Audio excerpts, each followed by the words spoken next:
bonsoir à tous. Je suis Charlotte Bricard d'abord, je suis journaliste et je suis extrêmement contente d'être ici avec vous ce soir sur cette scène. Ça fait très longtemps que ça ne s'est pas produit et j'espère que vous partagerez le même plaisir que moi tout au long de cette soirée du Brain Content, du Grand Prix du Brain Content qui nous a réunis pour certains au même endroit il y a presque un an, en sortie de confinement déjà, comme l'impression d'une redite, mais pas tout à fait quand même. Certaines choses n'ont pas changé. Il y a des mesures barrières, des règles sanitaires qu'on va s'attacher à observer tout au long de la soirée. Je vois que vous avez tous vos masques et je vous en remercie puisque même les gens vaccinés sont priés de les garder. C'est la mauvaise nouvelle. La bonne, c'est que les distances de sécurité sont un petit peu plus flexibles que précédemment puisqu'on vous demande d'être par groupe de 6 avec en gros une place vide entre chaque petit groupe. Il y a toujours du gel hydroalcoolique un peu partout dans la salle. Et ça aussi, ça continue à être chaudement recommandé, surtout avant de se serrer la main si éventuellement c'est prévu. Puisque la bonne nouvelle, c'est qu'au terme de cette remise de prix, on aura le plaisir de se retrouver pour un cocktail qui est prévu juste à côté. Donc on vous y attend nombreux. D'ici là, n'hésitez pas à tweeter et avec le hashtag Grand Prix du Brain Content, à partager le palmarès qu'on va découvrir ce soir. Avant de le découvrir, je vous propose qu'on fasse un accueil chaleureux à Emmanuelle Prache, qui est fondatrice de Prache Media Event, et à Sébastien Danet, qui est président de Prache Media Event et président d'Influencia.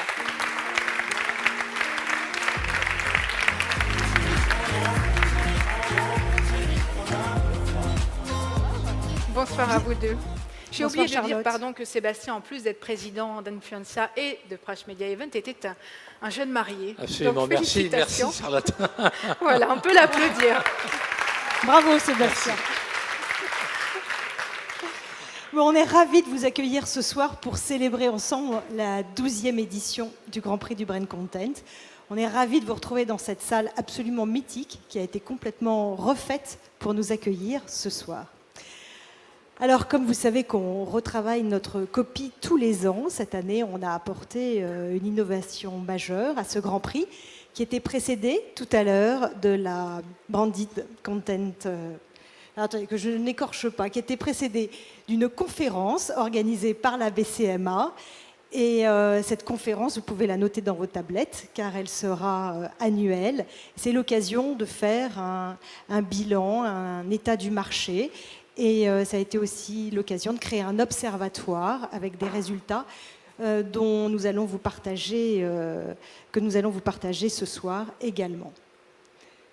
Sébastien, je te laisse dire un petit mot. Non, ce qui est important vraiment, c'est que ce qu'on souhaite, c'est d'être la maison du Brain Content ici ce soir et d'être tous les ans vraiment l'endroit où toute la profession et tous les métiers du Brain Content se réunissent. C'est pour ça qu'on a souhaité, à la fois l'année dernière et cette année, faire un événement en présentiel. Ça me paraissait important. C'est aussi pour ça qu'on s'est associé à la BCMA pour avoir cette conférence en amont. C'est aussi pour ça qu'on a créé l'Observatoire. Et tout au long de l'année, on veut développer toute cette expertise, tous ces contenus autour de ce métier. On est convaincu qu'à la fois l'évolution de la RSE d'un côté, l'évolution du e-commerce et du product telling de l'autre, donne un très bel avenir au brand content. Et donc, on se veut ici faire la promotion de tous les acteurs du brand content et d'être un peu la maison du brand content. Donc, on est très content ce soir d'avoir eu le premier brand content day de la BCMA et maintenant de remettre le prix du Grand Prix du brand content. Voilà, on a eu une centaine de cas, très beaux cas. On a eu un très beau jury présidé par Pascal Griffo et Amélie Poisson. Pascal remettra le Grand Prix. Jury très exigeant. On a moins de lauréats que les autres années. Mais en tout cas, cette même ambition de porter le brand content au plus haut niveau, sous toutes ses formes, année après année. Et donc, sachez que toute l'année, dans Influencia et avec Prache Media Event, vous pourrez suivre tous les métiers du brand content au fur et à mesure. Voilà. Avant de dévoiler le palmarès, je voudrais remercier les partenaires qui nous suivent depuis de longues années, que vous voyez s'afficher, 366, Énergie Globale, Sub de Pub, OPS Partner, Outbrain, Vertical Station. On a la chance également d'avoir à nos côtés la ACC Digital, le Club des annonceurs, l'IAB et l'UDECAM, sans oublier bien sûr la BCMA. Et puis les partenaires qui sont également à nos côtés sont Media Plus, Mediacom, My Event Network, Redcard et le JDN. Voilà. Et on mesure à ça l'intérêt que chacun porte à ce sujet. Absolument. Merci beaucoup à tous les deux. Merci, bonne soirée. À tout à l'heure. Comme Emmanuel et Sébastien viennent de vous le dire, ceux qui étaient là cet après-midi ont pu assister à cette première Brain Content Day, à ce premier Brain Content Day, une initiative de la BCMA en France. Je propose que vous puissiez en profiter aussi en accueillant trois membres de cette association qui vont vous restituer synthétiquement les conclusions de cet observatoire du Brain Content. Je vais vous proposer d'accueillir tout de suite le président de la BCMA en France, Thomas Jamet, avec Julie Dardour, vice-présidente de la BCMA, et Olivier Goulet, président d'Illigo.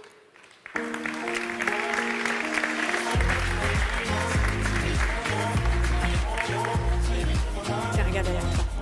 Je t'en prends un. Bonjour à tous les trois. Bonsoir Charlotte. Bonsoir. Bravo pour cette initiative. Je vous laisse prendre le centre de la scène. Merci je vais m'effacer. beaucoup. Donc on est ravis de retrouver cette salle, la Cigale. Ce que je disais en ouverture de cet après-midi, qu'on a appelé le premier Branded Content Day, c'est qu'on était sur une salle de spectacle et qu'on était un petit peu comme un groupe de rock qui n'avait jamais fait de concert. Et donc c'était le premier concert et donc on allait voir si c'était réussi. Ça a été très réussi. On a ouvert à 15h30 et donc on a eu un certain nombre de tables rondes, d'intervenants prestigieux qui se sont succédés, et puis également de captations, de discussions qu'on a eues avec les membres de cette association dans le monde entier. Alors je vous en parle comme si vous la connaissiez déjà, mais la BCMA, c'est l'acronyme de Branded Content Marketing Association. On est présent dans 15 pays. C'est une association qui est née à l'initiative de son fondateur, qui est un Anglais, qui s'appelle Andrew Cantor, et c'est une association qui réunit les amoureux du brand content. Donc si vous êtes là ce soir, c'est que vous êtes vous aussi amoureux du brand content. Donc notre objectif, c'est d'animer les discussions, l'industrie, d'essayer de faire émerger des bonnes pratiques et d'essayer de construire ensemble cette industrie qui, de notre point de vue, on va le quantifier avec, alors pas cette étude de ce soir dont on va vous présenter les meilleurs chiffres, mais sans doute dans une prochaine phase de cette étude, qu'elle représente très certainement un pourcentage non négligeable, voire même très important de toutes les dépenses marketing des annonceurs en France. Et notre objectif en tant qu'amoureux du brand content, c'est de le promouvoir. Et pour le promouvoir, il faut encore mieux le comprendre. Et pour le comprendre, on a décidé de faire un observatoire à l'initiative de Julie, qui fait partie du bureau de la BCMA, qui est vice-présidente de la BCMA. Et je vais la laisser, ainsi qu'Olivier Goulet, notre acolyte sur cette étude, vous présenter les meilleurs chiffres rapidement de cette étude. Et nous sommes à votre disposition, non seulement pour en avoir l'intégralité, mais également pour, si vous voulez, adhérer. Voilà, donc vous avez ce petit marque-page avec des chiffres de l'étude et vous pouvez également scanner ce QR code et arriver directement sur l'espace adhésion. On fait le live shopping de la BCMA. Exactement. Voilà. Mais on met en pratique. Hein. Donc bonjour à tous. Donc j'ai le plaisir de présenter cette étude avec Olivier Goulet d'Illigo. On va vous présenter en fait le best-of des chiffres, en tout cas, du premier observatoire de la BCMA. Donc, c'est parti. Donc, je vais laisser Olivier peut-être mettre le contexte aussi de cette étude. Alors, le contexte, effectivement, moi j'ai un passé d'agence pendant une vingtaine d'années, en fait, des agences de différents niveaux en communication. Et dans ces agences, notamment américaines, on disait What can't be measured can't be managed. Voilà, donc en fait, on a cherché à mesurer ce qu'était ce marché, en tous les cas en interrogeant des professionnels. Vous en faites peut-être partie. On a mené en tous les cas avec l'aide de la BCMA et puis l'aide du fichier aussi de Prash Media, effectivement, d'interroger un certain nombre d'acteurs du marché. Alors, ce qu'ils nous ont répondu, on les a interrogés sur 5 volets qui vont de la stratégie à la mesure de l'efficacité. On vous donnera simplement quelques chiffres ici, c'était beaucoup plus long cet après-midi. Globalement, le premier point, c'est aujourd'hui, 90%, 82% en tous les cas des acteurs considèrent que leur content marketing est mieux réussi que l'année passée. Alors tout ça est assez positif, même si un autre chiffre qu'on ne vous montre pas ici, il est un peu moins, c'est que 50% d'entre eux se déclarent moyennement satisfaits. C'est-à-dire qu'il y a encore de la place pour l'amélioration, et la place pour l'amélioration, elle est surtout sur la meilleure diffusion des contenus. On le verra tout à l'heure avec le nombre de canaux qui est utilisé pour diffuser les contenus. Une meilleure mesure de l'efficacité, et là on revient au premier sujet qui était effectivement pour justifier des budgets supplémentaires, il faut aussi être capable de prouver que ça fonctionne. Et puis une meilleure conversion auprès du public. On ne va pas le détailler ici, mais sachez que le même observatoire existe sur le marché nord-américain depuis environ 10 ans et que nous nous en sommes inspirés pour pouvoir faire des comparables. Alors c'est parti, on va continuer sur les budgets alloués. Olivier. Alors sur les budgets alloués, on est forcément sur la longue traîne. En tous les cas, vous connaissez les chiffres Kantar, certainement, 60 000 annonceurs en France en moyenne. En moyenne, vous avez forcément des très gros annonceurs, mais aussi des beaucoup plus petits. Ici, on a 46% qui ont des budgets supérieurs à 100 000 euros.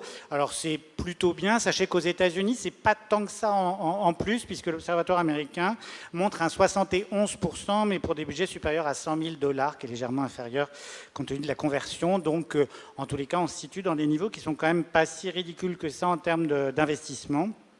On a néanmoins 14% des gens qui ne font que de l'organique, c'est-à-dire qui n'ont pas de budget alloué. Donc ça, il y a encore de la place effectivement pour les agences et partenaires, en tous les cas, à développer. Et puis, point positif, puisque c'est en tous les cas une pratique qui continue à se développer, c'est que 50% affirment, le sondage a été fait au printemps cette année, en tous les cas, qu'ils envisagent des budgets à la hausse pour l'année 2021. Donc le printemps du content, quoi. Au niveau de l'organisation interne, alors on a posé la question et là on a obtenu un chiffre totalement identique à celui du marché nord-américain.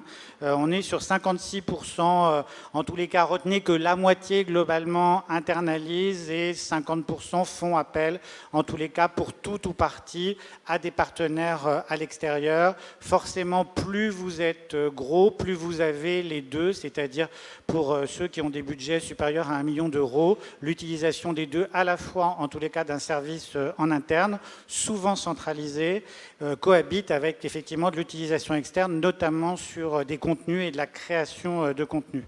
Alors sachez que d'ailleurs aux États-Unis, ce chiffre est en train de progresser sur le fait de centraliser au sein des entreprises cette fonction du brand content qui souvent est encore un peu éclatée au sein des organisations. Alors, on va passer sur quels contenus et quels canaux sont utilisés aujourd'hui. On peut, en tout cas en France, annoncer un chiffre officiel qui est que les contenus utilisés, on a à peu près 7 types de contenus utilisés, en tout cas par société aujourd'hui, sur la politique de content, qui sont diffusés sur à peu près 5,9 canaux de distribution. Donc ça, c'est assez important. 3,5 en organique et 2,4 en payant, ce qui donne quand même une diversité assez large du panorama. Donc si on va un tout petit peu plus loin, on peut regarder effectivement que les principaux types de contenus utilisés aujourd'hui en France sont les publications sur les réseaux sociaux, les vidéos et les newsletters. Mais vous aurez tout le plaisir de regarder ça dans notre joli leaflet, en tout cas, avec notamment le product content qui atteint 54%, et effectivement des autres formats comme les avis clients ou les podcasts qui représentent aujourd'hui plus d'un tiers, voilà, des contenus. Alors quelques différences juste avec le marché nord-américain. La vidéo, de façon assez surprenante, est supérieure en France, qui n'est pas la patrie de YouTube que je sache en tous les cas, mais en tous les cas apparaît plus importante. Il semble que la création, en tous les cas audiovisuelle, voilà, est plus développée sur le marché français aujourd'hui.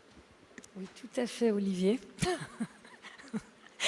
Donc, on est aussi sur une distribution qui est essentiellement sur les réseaux sociaux et sur les sites internet des organisations de chaque société, avec aussi une importance assez forte sur les posts publicitaires sur les réseaux sociaux et sur les emails. Donc, on a un chiffre à retenir, en tout cas, c'est que nous diffusons aujourd'hui à 5,9 canaux de distribution, ce qui est assez important malgré tout. On va conclure.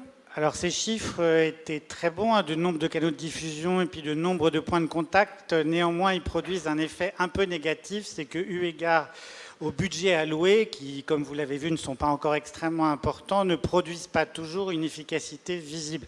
Quand je dis une efficacité visible, c'est une efficacité mesurable. D'où le fait qu'aujourd'hui, on est 61%, je commence par le deuxième, en tous les cas, des annonceurs qui déclarent ne pas mesurer le ROI du content.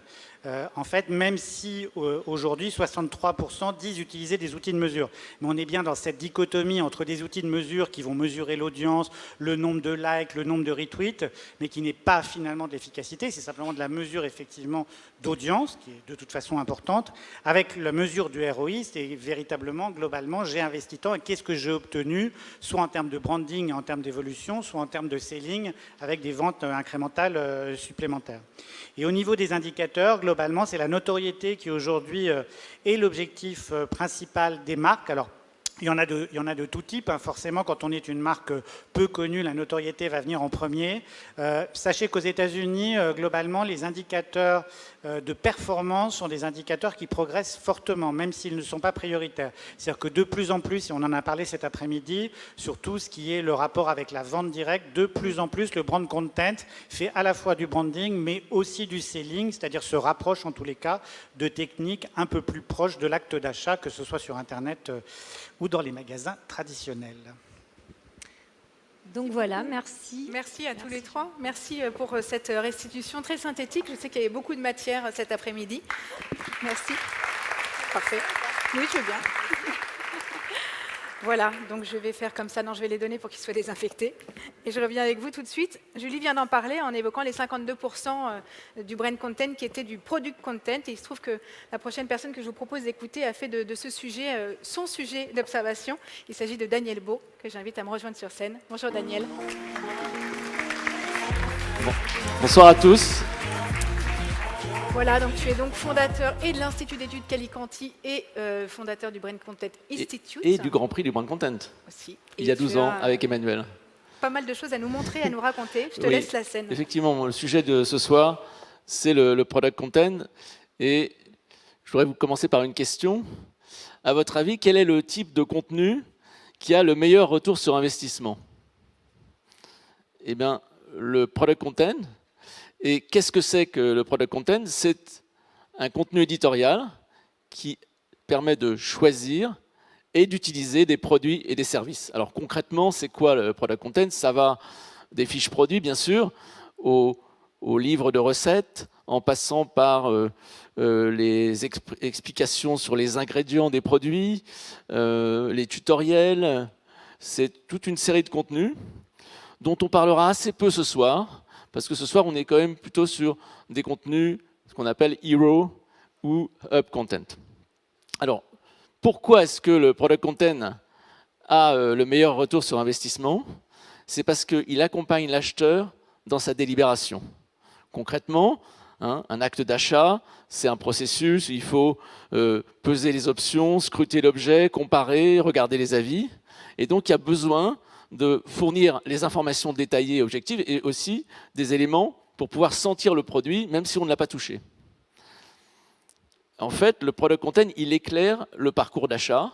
Donc, du moment où on donne envie d'acheter, on fait découvrir le produit, au moment où on aide à arbitrer, jusqu'à la projection dans l'usage, avec des kits de démarrage, avec des modes d'emploi. Alors, dans la typologie que YouTube avait développée sur le brand content, il y a 3 types de contenus. Il y a le hero content, c'est le contenu prestigieux, spectaculaire. C'est ça qu'on va récompenser surtout ce soir. Il y a aussi le contenu hub, qui sont les contenus réguliers, les contenus informatifs. Et puis, il y a les contenus hygiène et help, qui sont les how-to, les fiches produits, tout ce qui aide à choisir et qui répond à des questions concrètes des consommateurs. Alors, le product content, ça existe depuis belle lurette, puisqu'il y en a sur le lieu de vente, il y en a en PLV, il y en a on-pack. Là, vous avez une vitrine Figaret, vous avez des fiches explicatives. Mais c'est vrai que l'élément majeur, le pilier du product content, c'est la fiche produit. Et la fiche produit, en fait, il y a 2 types d'approche de la fiche produit. Il y a la fiche produit qui sert en e-commerce à vendre. Donc vous voyez à gauche de l'écran le produit sous BA qui est vendu chez decathlon.fr. Comme vous pouvez constater, on est sur fond blanc.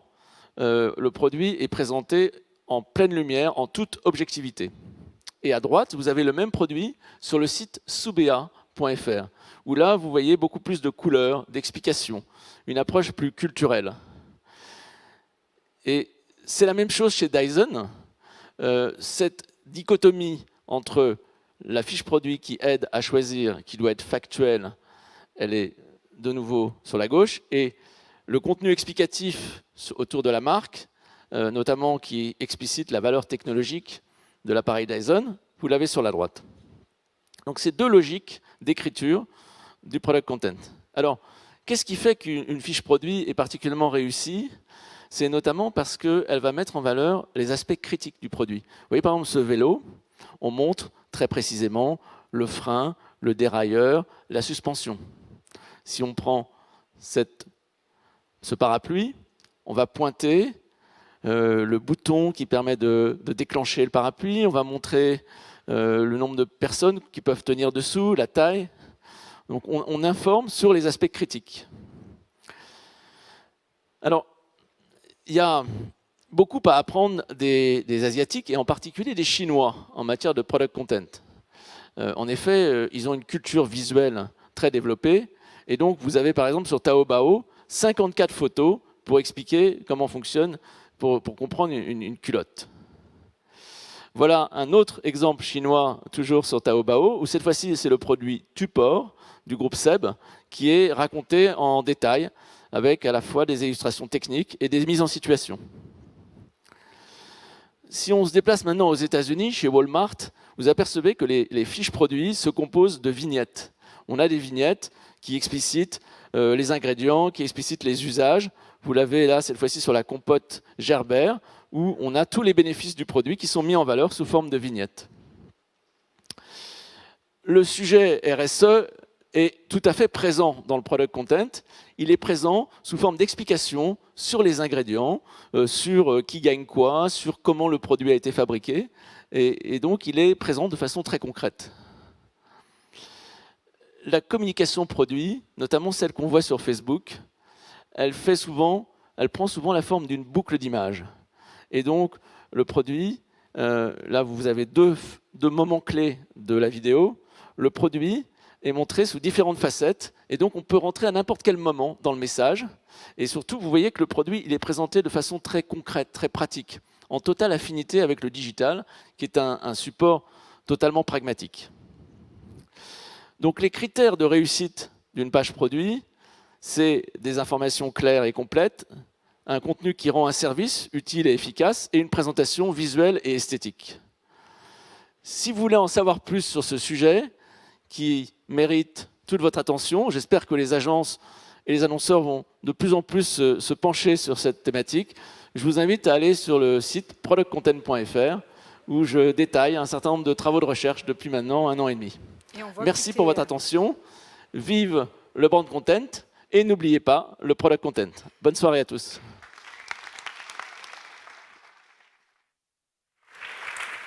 Merci beaucoup Daniel. On note que Daniel a appliqué ses propres critères à sa propre présentation. Je vous propose qu'on passe tout de suite à la révélation du palmarès. C'est la raison pour laquelle on s'est réunis. On va découvrir ce soir les 10 prix or qui ont été décernés par le jury, un prix spécial et bien sûr le grand prix. Alors les récompenses ont été attribuées par un jury de professionnels qui s'est réuni en avril dernier, en visio bien entendu, autour d'une petite centaine de dossiers. Lors de la première réunion, ils ont attribué l'argent, l'or, le bronze, dans le désordre des 16 catégories.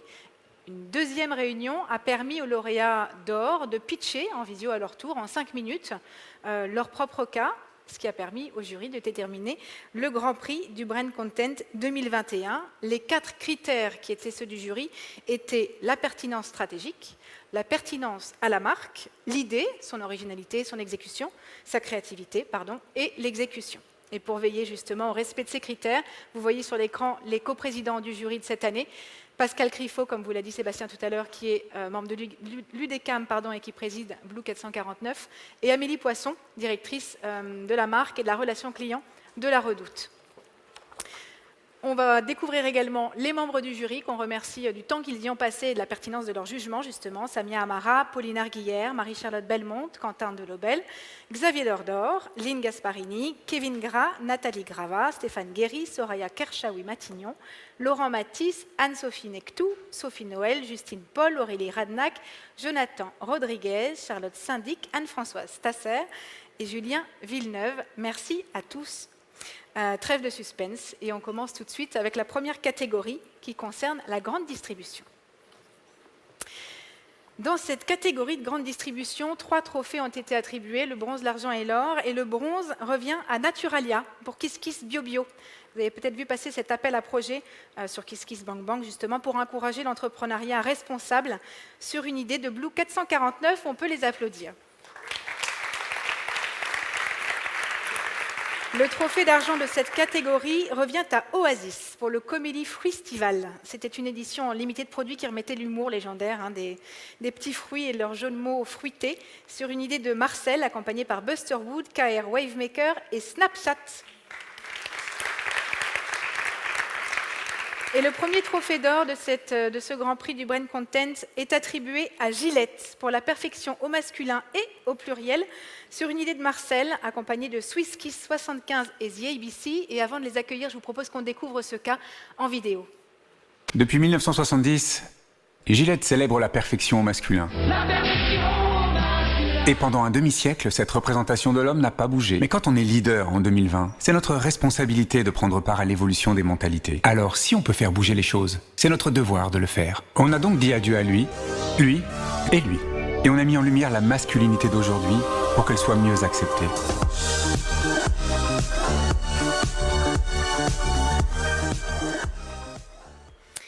Félicitations à Christine Cabon, Communication Director Gillette France de Gillette, que j'invite à me rejoindre sur scène, et Rémi Aboukra, Directeur de création de Marcel.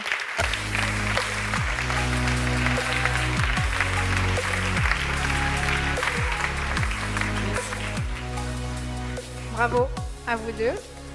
Félicitations. Merci, merci à tous. Ça fait déjà très plaisir de se retrouver physiquement. Moi, ça fait une éternité que je n'ai pas fait un événement comme celui-ci. Donc, merci pour l'organisation. C'était pour nous un grand changement sur la marque Gillette qu'on a entamé il y a quelques années aux États-Unis et qu'on a amené en France. Et pour cela, on s'est rapproché de l'agence Marcel qui nous accompagne depuis 1 an. Ça a été beaucoup de travail et quelque chose qui n'apparaît pas dans la vidéo, c'est qu'on a aussi travaillé avec une école de cinéma, qui est l'école de cinéma Courtrajmé. Et donc là, c'est un premier prix du Brand Content, mais j'espère que l'année prochaine, on reviendra pour un 2e prix, puisqu'on vient de lancer une campagne avec 3 courts-métrages qui nous ont été proposés par des étudiants de l'école pour là encore représenter de la manière la plus large et la plus inclusive possible les hommes français. Qui ont été dévoilés la semaine dernière, du coup vous les retrouvez en ligne. Tout à fait, ils sont sur la page YouTube de la marque. Et un grand merci à Rémi, qui va certainement dire quelques mots. Ouais, mais tu as tout dit. Donc il me reste juste à remercier Gillette pour nous faire confiance, parce qu'on a fait bouger la marque avec eux, et c'était un risque qu'ils ont pris. Tu as gardé la barbe quand même. Évidemment. Et le masque. Alors je tiens à dire que nous avons maintenant une gamme aussi pour les barbus qui s'appelle King C Gillette, voilà, du nom de notre fondateur. Voilà, on fait un petit peu de pub. Je vous propose qu'on prenne une photo. Prenez une photo pour vous rappeler justement de ce retour sur scène et à la vraie vie. Approchez-vous d'ici, le photographe est juste à côté. Et on peut les applaudir encore une fois.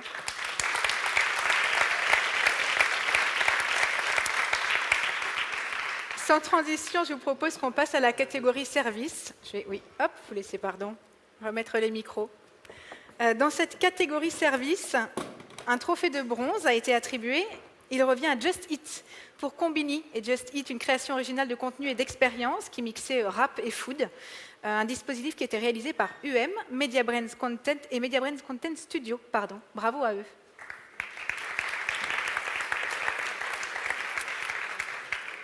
Le trophée argent de la catégorie service revient à Uber Eats, cette fois, pour Fin d'Europe. C'était une campagne qui embrassait pleinement la culture urbaine marseillaise, qui célébrait le retour de l'OM en Ligue des Champions. Un dispositif réalisé par La Fourmi et Trends Paris.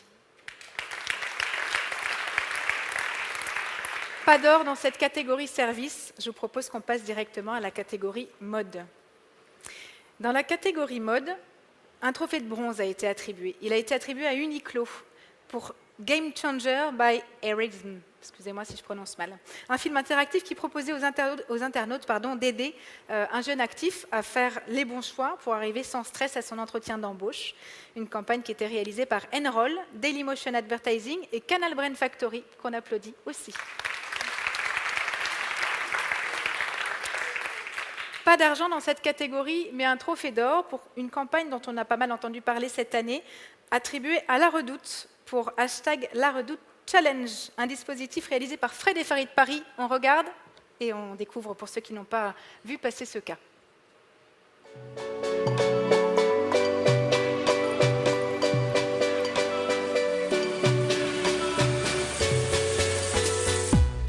De La Redoute a lancé un concours pour trouver les nouveaux visages de sa campagne, un immense succès. Le principe est simple, se filmer avec ses tenues préférées en dansant et réalisant des petits effets. Lancé le 14 août dernier en pleine vacances scolaires, le concours vient tout juste de se terminer et les chiffres font tourner la tête.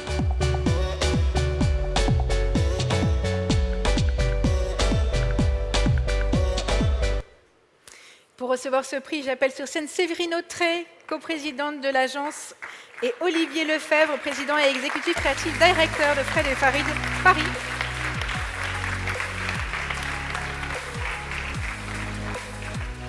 Séverine qui vient d'être nommée d'ailleurs à la vice-présidente de l'agence, donc on peut aussi la féliciter pour cette promotion. Bonjour. Bonjour à tous les trois, pardon, du coup j'avais un nom qui manquait, mais je vous laisse Séverine peut-être vous présenter. Merci beaucoup pour ce prix, merci à tous. On est vraiment très contents d'être ici aujourd'hui parce que pour nous c'est la célébration d'abord d'une relation longue durée entre Fred et Farid et La Redoute. On travaille ensemble depuis 2012 ou 2013 de mémoire. 2013, et voilà. ouais. Et c'est vrai que dans un monde où tout change et où les annonceurs remettent aussi beaucoup en question les relations avec les agences, c'est important pour nous d'avoir aussi un prix pour saluer la qualité du travail. Et puis on est très fiers aussi parce que ce travail, ça fait 2 ans qu'on l'a entamé, un nouveau travail d'accompagnement stratégique pour développer des nouvelles cibles sur La Redoute. Voilà, La Redoute, traditionnellement, elle s'adresse plutôt aux femmes comme moi, aux mamans entre 40 et 50 ans. Et on avait besoin d'aller travailler une nouvelle cible de conquête, qui sont les ados, qui n'ont pas grandi avec le catalogue La Redoute, et qui, du coup, ne connaissent pas du tout la marque. Donc, ils connaissent très bien Amazon, Uniqlo, Asos, etc. Et ils ne calculaient pas du tout La Redoute. Et on a eu des performances absolument exceptionnelles avec cette campagne, comme vous avez pu le voir dans le case. Les chiffres sont incroyables.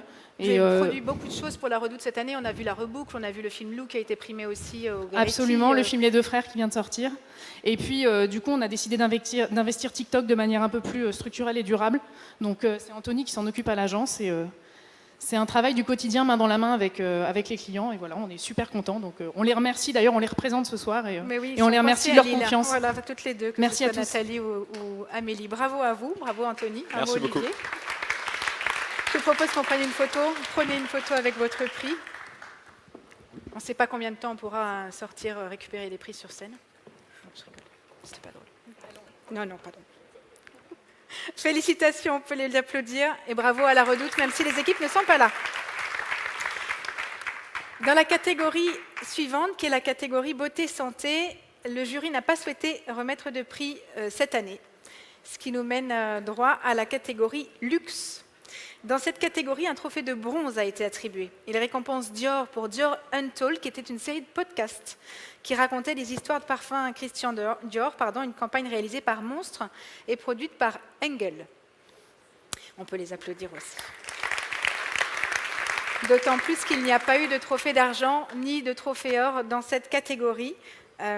Et on va découvrir maintenant les lauréats de la catégorie Banque Assurance. Une catégorie dans laquelle il y a un trophée de bronze qui a été attribué à Société Générale pour l'opération Mobilisée pour vous, qui était un dispositif DOH qui favorisait la reprise d'activité des clients commerçants en leur offrant, vous vous en rappelez peut-être, de la visibilité sur des panneaux d'affichage pour inciter le public à se rendre plus tôt dans les commerces de proximité. Bravo pour cette initiative qui est signée Cara et Avas04. Le trophée d'argent est attribué à Orange Bank, pour la banque en famille avec Orange Bank. une série de mini-sketchs qui était dans la tonalité du programme En famille d'M6, qui mettait en scène les produits et les services d'Orange Bank sur une idée de Blue 449, accompagnée par M6 Publicité, justement. Bravo à eux pour ce trophée d'argent. Il y a un trophée d'or dans cette catégorie. On va le découvrir tout de suite en vidéo. Il est attribué au groupe Vive pour les aidants, un dispositif réalisé par Values avec Elephants Adventure et Orange Advertising.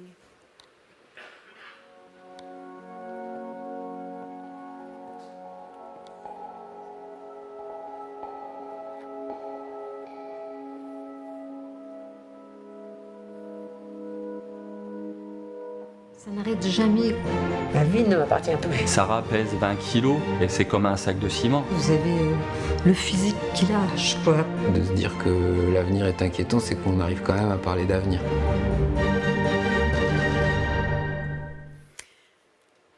J'appelle sur scène Jean-Yves Larour, directeur de la communication du groupe Vive, et Jérôme Badi, directeur Brand Content chez Values.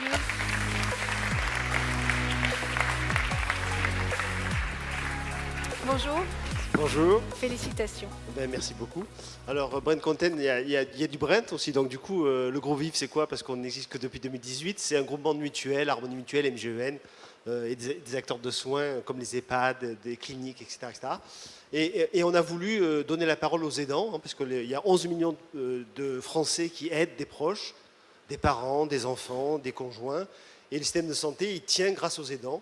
Donc on a voulu leur donner la parole pour les écouter, les comprendre. Et on s'est dit que 52 minutes, un vrai documentaire pour les écouter, c'était une bonne idée. Donc on s'est lancé avec Values dans ce projet-là. Malheureusement, comme beaucoup d'entre nous, on a été frappés par le Covid. Donc il a fallu organiser ce 52 minutes, ce documentaire en pleine crise Covid. Donc pouvoir contacter les gens, contacter le réalisateur, mettre ça en mouvement.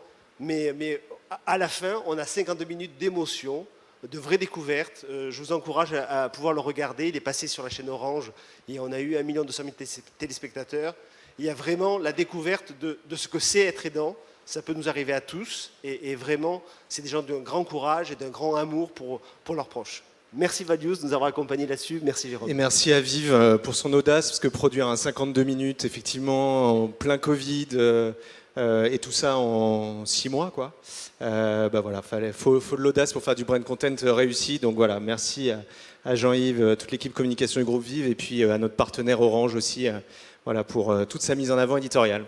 Bravo pour ce sujet. Félicitations. Jérôme, je vous laisse prendre une photo si vous voulez bien tous les deux. Gardez un souvenir aussi. Bravo à vous deux. Et on va passer à la catégorie technologie et innovation. C'est beau parce qu'il y a des photos dans le public aussi. Vous êtes mitraillés de part et d'autre. On aurait pu leur demander de se tourner. La prochaine fois, vous me dites. Dans la catégorie technologie et innovation, il y a 3 prix. 1 bronze et 2 argents, puisqu'il n'y a pas d'or dans cette catégorie. Le trophée de bronze, pour commencer, est attribué à IBM pour 8 minutes. 8 minutes, c'était en fait une série documentaire de 6 épisodes de 8 minutes qui apportait une sorte d'éclairage sur la façon dont la tech peut agir sur les problématiques de notre société, sur une idée d'Ogilvy avec Mindshare, 8bar, le studio Next, Altis Media Ads and Connect. Bravo à eux. 2 ex-aequo argent, donc, je vous le disais. Le premier est attribué à Asus pour cette campagne Create the Artwork, qui était une performance artistique qui permettait de créer une espèce de cadavre exquis 2.0 comme un outil de travail, avec comme outil de travail le nouvel Asus, justement, VivoBook, relayé en parallèle sur TikTok, on y revient, sur une idée de Vice+.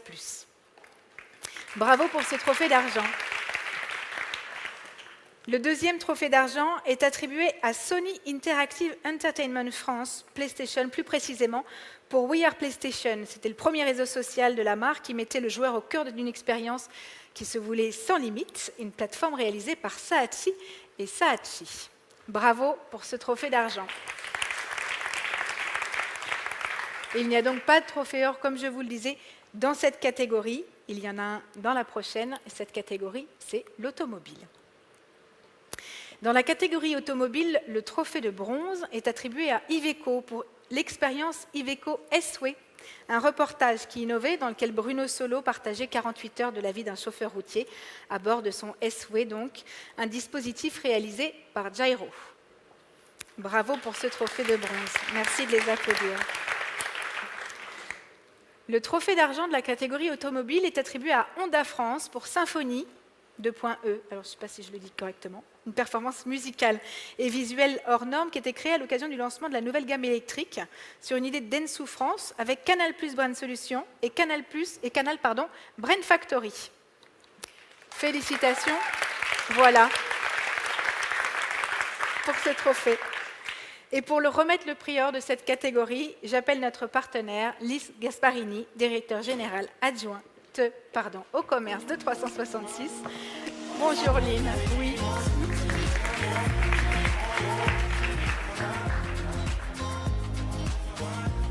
Bonsoir. Ravie de te retrouver. Oui. Quelques mois plus plaisir tard. Partagé.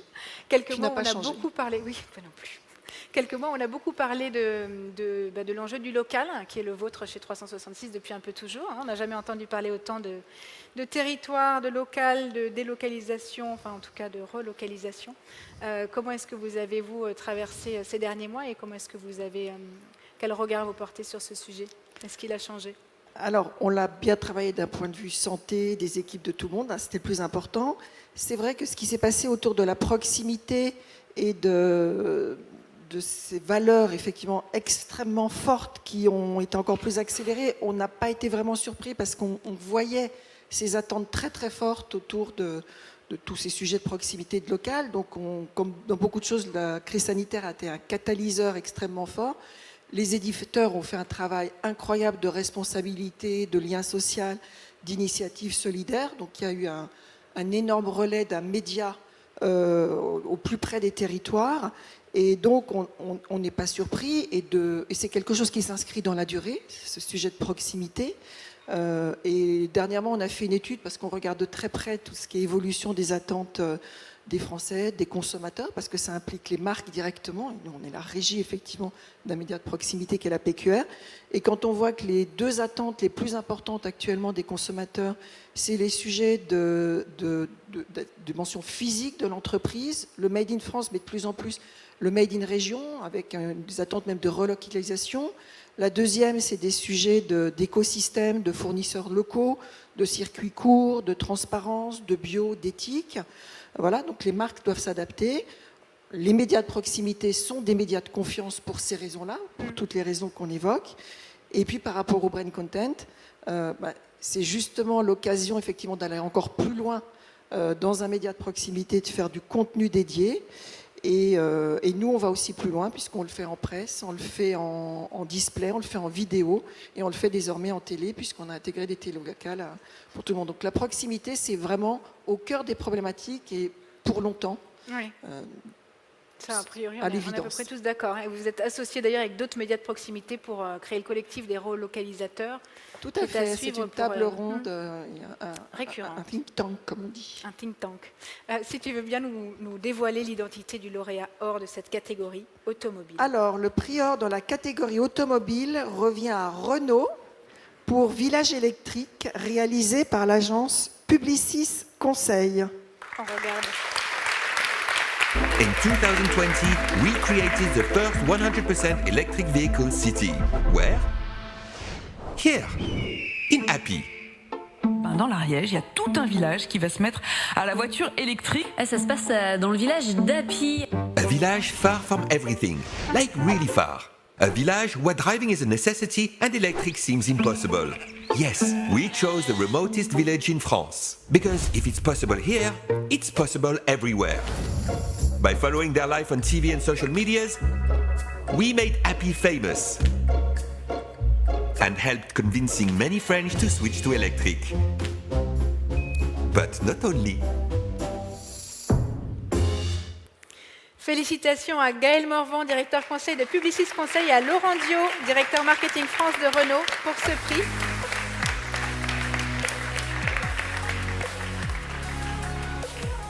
Une semaine chargée en récompenses, puisque Cannes Lions a consacré ce cas encore la semaine dernière au plan international pour le Grand Prix de, je ne sais plus quelle catégorie d'ailleurs, Grand Prix Cannes de l'Art. C'était les Lions d'Or. Merci beaucoup.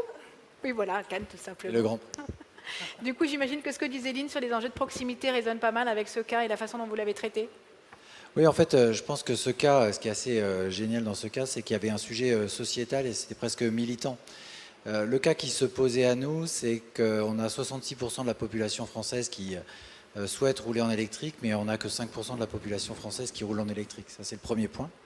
Et le deuxième point, c'est que la mobilité électrique, finalement, on a beaucoup de freins ou de questions, et que la mobilité dans les territoires, au plus profond des territoires, elle n'est pas nécessairement facile. Donc, on voulait montrer que la mobilité durable, la mobilité électrique, elle était possible partout. Et c'était ça le gros enjeu de ce projet. Pour moi, c'est un projet finalement sociétal. Et c'est un peu la mission que Renault se donne en mettant la mobilité électrique partout, accessible pour tout le monde et partout. Et ça, je trouve que c'est assez remarquable. Et alors, ce qui est bien, je trouve, je terminerai là-dessus, c'est que finalement, cette opération, elle a fonctionné très bien parce que ce n'est pas une opération marketing. Ce n'est pas une opération éphémère, c'est une vraie opération, c'est 3 ans. On a converti tout un village en leur mettant à disposition des Zoé. Et cette voiture, on a démontré de manière très pédagogique que la mobilité électrique, c'était très simple. Finalement, ça ne changeait rien, mais ça changeait tout, quoi. Et ça, c'était vraiment bien. Donc, on a fait avec Publicis, pas de la publicité cette fois-ci. Justement, c'est ce que je voulais relever et remercier nos clients, remercier Renault, parce que ce qui est important dans cette opération, son retentissement, son succès, qui n'est pas que national, qu'européen, c'est l'authenticité. Et c'était vraiment important pour nous, tous, pour la marque, pour nous, de préserver cela. C'est-à-dire qu'on a tous été témoins de l'usage, de la vie des habitants d'Happy, mais on ne l'a pas dirigé, c'est sans filtre, et c'est ce qui en ressort, c'est ce qui est touchant, c'est ce qui est vrai, c'est voilà, on est dans la vérité. Parce que Happy. Pardon ? Pourquoi Happy ? Pourquoi avoir choisi Happy, c'est parce qu'on vous cherchait un des villages les plus reculés, isolés entre guillemets de France, parce que la voiture est très utile pour eux là-bas. Elle était loin de tout, des écoles, des hôpitaux, à plus de 50, 40 kilomètres même. Et que l'idée, c'était de dire si l'électrique c'est possible là-bas, c'est possible partout. Et donc, quand on a cherché notre village. C'était pas le jeu de mots avec l'anglicisme, pas du tout. C'est le hasard. C'est une très très belle rencontre. C'est une grande histoire d'amitié maintenant qui est née entre tous les habitants d'Happy, Renault et Publicis. Et vous avez tous acheté des encore il y a 2 secondaires. mois et voilà. Et leur Zoé, je peux vous dire qu'ils ne les lâchent plus. Mais je vous remercie pas, je voulais appeler ma fille Zoé, à cause de vous, j'ai pas pu. On m'a dit non, veto, c'est pas possible. Oui, c'est la vie. C'est plus possible, voilà. Bon, mais bravo en tout cas. Merci je à vous vous. invite, Lynn, peut-être à les rejoindre pour la photo qui permettra de ne pas l'oublier.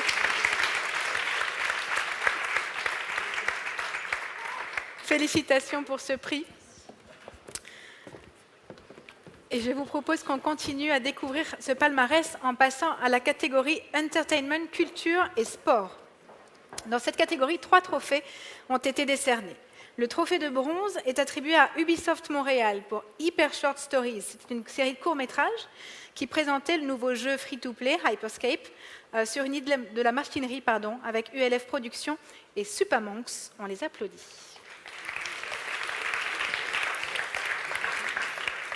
Le trophée d'argent est attribué à Puma pour Puma Music Tour, un concert virtuel avec le rappeur Alonso sur le jeu GTA qui a été diffusé en live sur Twitch, un dispositif réalisé par Ava Sports and Entertainment. Bravo à eux. Quant au trophée or de cette catégorie, il revient à Netflix pour Boom Popcorn, un dispositif réalisé par Marcel et Prodigious. On regarde tout de suite la vidéo. When Netflix produced Six Underground, the most explosive movie of the entire career of Michael Bay, we wondered what would be Michael Bay's popcorn recipe. And boom! We had an idea. Let's cook popcorn with an explosion. Netflix presents Boom Popcorn. A popcorn born from an explosion and with an explosive taste. In short, the ultimate experience for every popcorn movie fan. On applaudit, on reçoit sur scène Yuri Gerasimov et Gaëtan Dupelou, directeur de création de l'agence Marcel, et Thomas Lekvien, business director de l'agence Marcel également. D'autres habitués des podiums et et des remises de prix. Bravo à tous les deux, du coup. Merci beaucoup, merci au jury pour cette récompense. On est évidemment extrêmement fiers.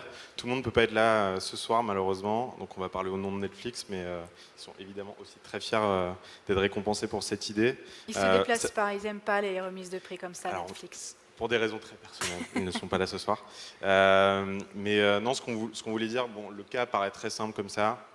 Mais évidemment, ce qu'il faut comprendre avec une marque comme Netflix, c'est qu'elle a une certaine aura, mais il y a énormément de concurrence aujourd'hui pour se divertir et pour rester d'une certaine façon au-dessus de toutes les attentes des consommateurs. Il faut créer des conversations. Donc c'est pour ça que ce genre d'opération existe.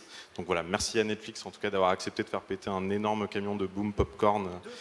2 camions de Boom Popcorn, exactement. Merci à toute l'équipe de Marcel qui a permis de livrer et de permettre à 10 000 personnes en France d'en manger le jour de la sortie de Six Underground. Et donc merci à tous et bonne soirée. Et bravo aux lauréats. Bravo à vous. Vous venez prendre une photo. Je prends le micro, vous prenez la photo si vous voulez. Moi, je me mets avec vous, du coup, comme ça on est 3. Félicitations. Merci pour les micros. Tiens, c'est moi qui les ai. Une catégorie assez riche, justement. Et la prochaine l'est aussi. Il s'agit de la catégorie Retail et e-commerce. Dans cette catégorie, 3 trophées ont également été décernés. Le trophée de bronze est attribué à un cas qui a déjà été récompensé dans la catégorie service. Il s'agit de Combini avec Just Eat sur cette opération réalisée par UM et Media Brands Content Studio, qu'on peut applaudir à nouveau. Bravo pour ce 2e trophée. Catégorie trophée d'argent. Un trophée qui récompense lui aussi une campagne déjà primée, puisqu'il s'agit de la Redoute Challenge, dont on vient de parler, avec Fred et Farid Paris. Bravo à l'agence et à la Redoute. Le trophée d'or de la catégorie Retail et e-commerce est attribué à la RATP, pour RATP La Ligne, un dispositif réalisé par WeMatch qu'on regarde tout de suite.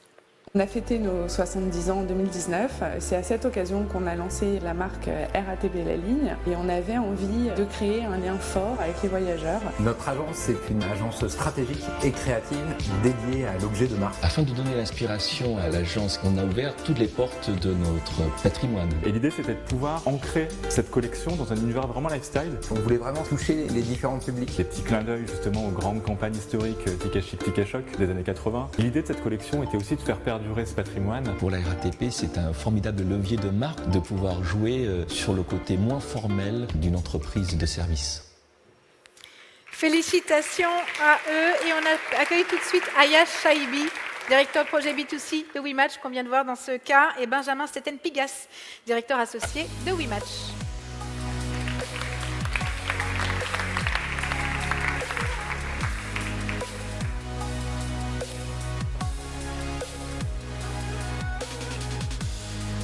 Bravo pour ce trophée.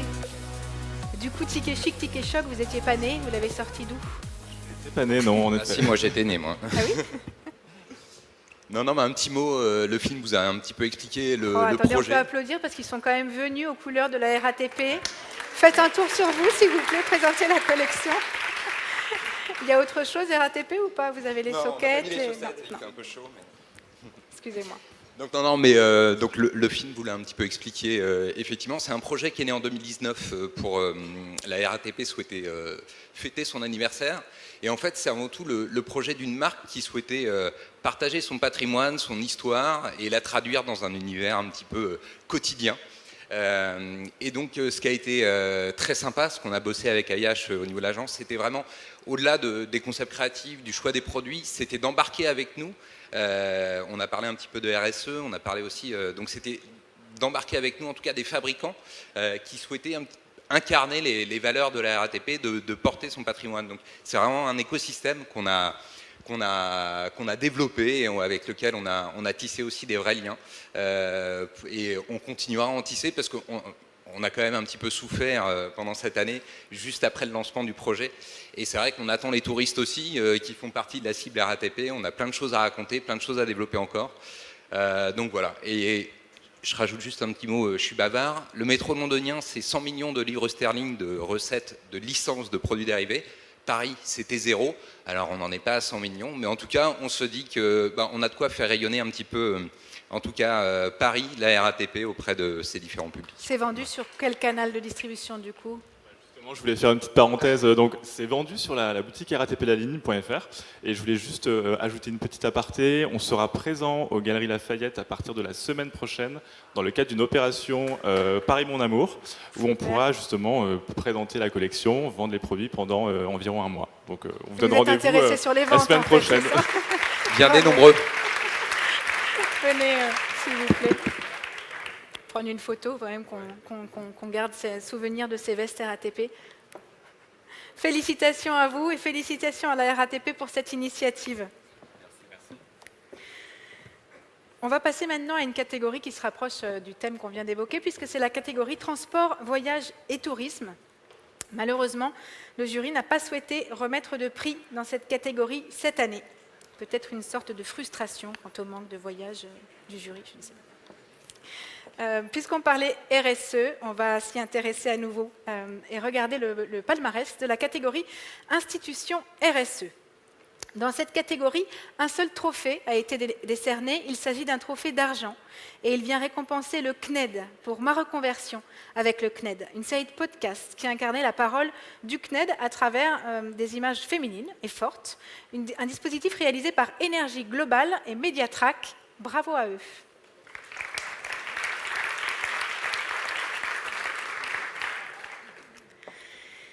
Et nous voilà arrivés à la catégorie humanitaire, sociale et grande cause. Dans cette catégorie, un trophée de bronze a été attribué à l'association La Cloche pour Tapas 5 minutes. C'était une campagne qui s'articulait autour de la notion du temps, justement, temps que l'on perd souvent, que l'on a, que l'on gâche parfois. Et du coup, pourquoi ne pas s'en servir pour aider ceux qui en ont besoin? C'était l'idée de cette campagne réalisée par l'agence Raymonde avec Le Monde, Énergie, l'Express, Combini et Deezer. Félicitations pour ce trophée de bronze. Le trophée d'argent est attribué à la Croix-Rouge française pour #PLS Challenge, le premier challenge qui venait hacker les danses de TikTok pour sensibiliser et former les Français aux gestes qui sauvent. Un dispositif super malin réalisé par Combini et son agence Cool. À prononcer Cool, me dit-on. Si vous les rencontrez, ça se dit Cool. Bravo à eux. Quant au trophée d'or de cette catégorie, il revient à l'association L'Enfant Bleu pour Undercover Avatar, un dispositif d'Avasport and Entertainment particulièrement brillant, je trouve, mais je vous laisse juger par vous-même.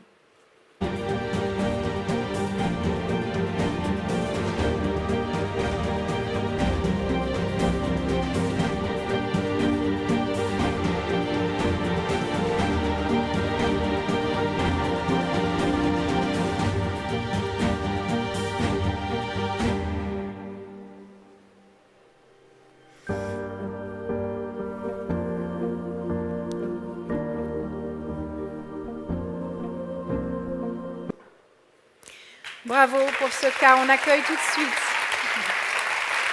Fabrice Plazol, Head of Creativity, Quentin Claus, directeur artistique, Pierre Acugna, Head of Gaming and Esports, et Neil Nivière-Chouvalov, concepteur-rédacteur, tous 4 membres de l'agence Sport and Entertainment. Bravo à tous les 4. Bravo. Je vous laisse récupérer les trophées. Il y a 2 trophées et 2 micros. Alors voilà, je vous laisse les partager. Qui de vous 4 pour nous dire un mot sur cette opération C'est moi qui commence. Bonsoir à tous. Déjà, ça fait plaisir de se retrouver pour de vrai devant des têtes qu'on connaît. Que dire? C'était une aventure, c'était incroyable. C'était pendant le confinement. On a lancé ça avec l'association. Laura et Pauline de l'association ne peuvent pas être là ce soir. Mais c'était une vraie aventure humaine, en fait. Et ça a été vraiment, on est 4 sur scène, mais c'était le travail en fait de toute l'agence, puisque toute l'agence a joué en fait avec ce personnage. Toute l'agence a fait finalement des tours de garde pour permettre aux enfants de se confier, et tout le monde a pu en fait finalement se retrouver confronté à de la maltraitance, à de la souffrance d'enfants, et ça a vraiment changé notre manière de vivre ce confinement, finalement. Et on est content que ça puisse vivre et que ça ait donné aussi lieu à des groupes de travail qui sont initiés par le secrétaire d'État à la protection de l'enfance, par Adrien Taquet, qui a lancé en fait ce groupe de travail auquel on participe, auquel le syndicat des éditeurs de jeux vidéo participe également, auquel la police, la justice participe. Et on espère que ça va faire changer les choses. Et c'est un vrai accomplissement et un vrai aboutissement pour tout le travail qu'on fait et que Pierre notamment fait du côté de l'agence pour montrer que le gaming c'est un vrai sujet sérieux et que ça peut permettre de vraiment faire changer les choses. Ça a été, me rappelle-t-on en coulisses, le prix spécial du jury aussi cette année qui a tenu à vous voilà, doublement auréolé pour ce travail. Pierre, qui est Pierre du coup? Donc voilà Pierre. C'est moi Pierre. Head of Gaming. C'était évident ce canal sur ce sujet-là? Je sais pas, je suis un peu ému. Mais non, ce cas il est particulier parce que je pense que c'est une manière de percevoir le jeu vidéo d'une nouvelle façon. Et je pense qu'en faisant ça, on a montré que le jeu vidéo, c'est un vecteur social. On n'est pas là que pour jouer, on est là aussi pour se recentrer, être plus ensemble. Et je pense qu'aujourd'hui, c'est une manière de raconter que c'est un média, c'est un lien social. Ça peut faire bouger des lignes. Et que ça peut sauver des vies, en l'occurrence ici, et ça peut faire avancer la société. Et c'est pas ce que l'on croit, c'est pas un ado dans une cave qui mange des chips. Ça peut aussi. Ça peut, mais j'ai envie de casser ce stéréotype un peu. Mais voilà. Félicitations à tous les quatre, ça va un peu de chair de poule. Bravo. Venez prendre une photo tous les quatre, s'il vous plaît. Rapprochez-vous du photographe. Gardez un souvenir de ce moment. Bravo à vous et merci d'être avec nous ce soir. Nous allons maintenant passer à la catégorie B2B, à laquelle Emmanuel Prache tient particulièrement. Pas de trophée argent ni de trophée bronze dans cette catégorie, mais un trophée d'or, qui est attribué à Iveco pour l'Iveco S-Way Experience dont on parlait tout à l'heure, une campagne réalisée par Jairo, comme je vous le disais, avec Bruno Solo. On peut les applaudir à nouveau. On découvre ce cas. Bonjour Bruno. Fatih. Enchanté. Ravi de te rencontrer, ouais. Puis là, c'est parti.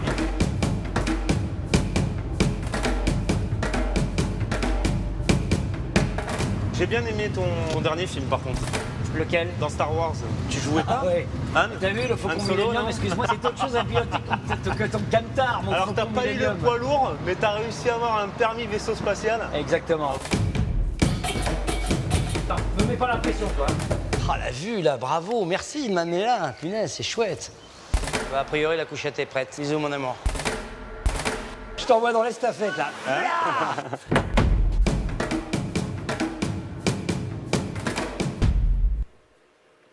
Et j'appelle sur scène Elena Dubuc, directrice brand marketing, et Isabelle Châtel, responsable marketing gamme médium EVI chez Iveco, avec Sébastien Zanini, directeur de la création de l'agence, et Patrice Massini, réalisateur et représenté par Homemade Productions.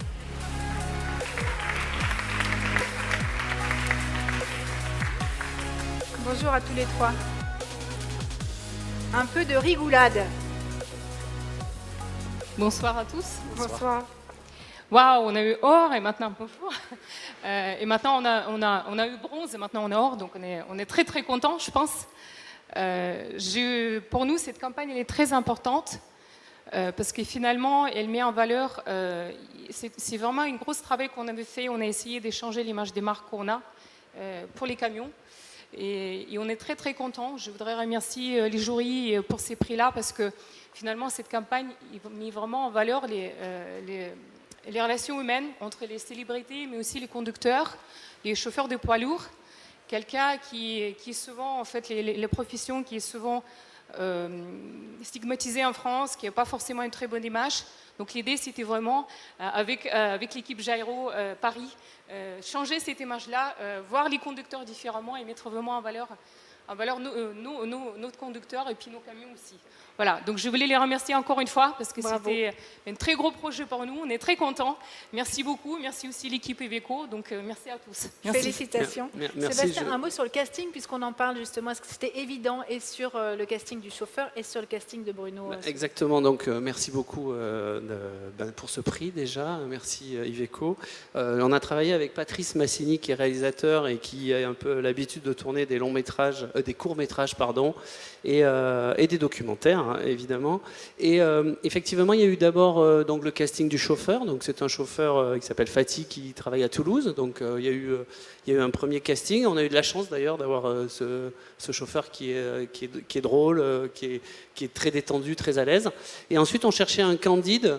On a cherché plusieurs personnes. Donc, c'est Bruno Solo, c'est pas évident. On cherchait pas quelqu'un qui était forcément passionné par les camions, mais quelqu'un qui aimait les gens, qui avait envie de découvrir un métier. C'était aussi ça. C'est à la fois découvrir le produit, mais découvrir aussi le métier. Et aussi changer un peu l'image de ce métier, surtout qu'on était à bord d'un camion qui marche au gaz naturel sur les routes d'Aveyron. Et Bruno Solo, il est comme ça, il a envie de rigoler, il était ravi, il a gardé une super relation avec ce chauffeur. Donc voilà, c'était une vraie relation humaine, un vrai petit reportage très, très sincère. Voilà, ils ont dormi tous les deux dans une cabine. C'était marrant du coup à tourner. C'était formidable à tourner, oui, parce que Bruno Solo, il est quand même plein de surprises, puis il s'intéresse vraiment à son sujet, donc c'était un régal à tourner. Moi, je voulais remercier l'agence et Iveco de m'avoir laissé avoir un regard d'auteur sur un film comme ça, c'est suffisamment rare pour le souligner, Ouais. donc je vous remercie. Bravo à tous les trois. Et c'est tellement bien marché qu'on va continuer avec Bruno. Donc on a encore une nouvelle aventure qu'on est en train de préparer pour cette année. Voilà, c'est pas fini. Très bien. Merci beaucoup. Teaser, bravo. Photo. Je vous laisse tous les trois sur la photo. Bravo à eux. On serait bien partis en tournage aussi. Oui, je veux bien. C'est gentil. On va passer maintenant à la catégorie campagne internationale.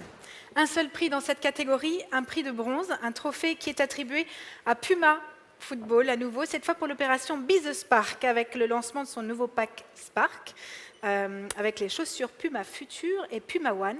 En fait, cette idée de la fourmi était eh bien, je ne sais pas. Mais elle devait être chouette. Voilà.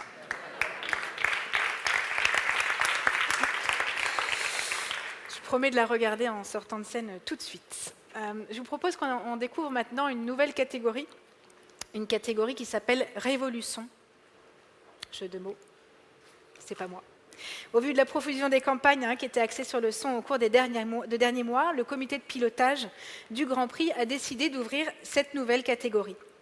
L'idée était de présenter les dispositifs audio les plus innovants. Pas de bronze dans cette catégorie, mais un trophée d'argent et un or. Le trophée d'argent est attribué à Épar pour les Chroniques de l'Intérieur, une série de podcasts dont la volonté était de libérer la parole autour d'un sujet tabou, la constipation, grâce à un ton humoristique et décomplexé qu'on connaît bien à la marque depuis quelques années. Un dispositif réalisé par Binge Audio avec Precious et Zénith. Bravo à eux.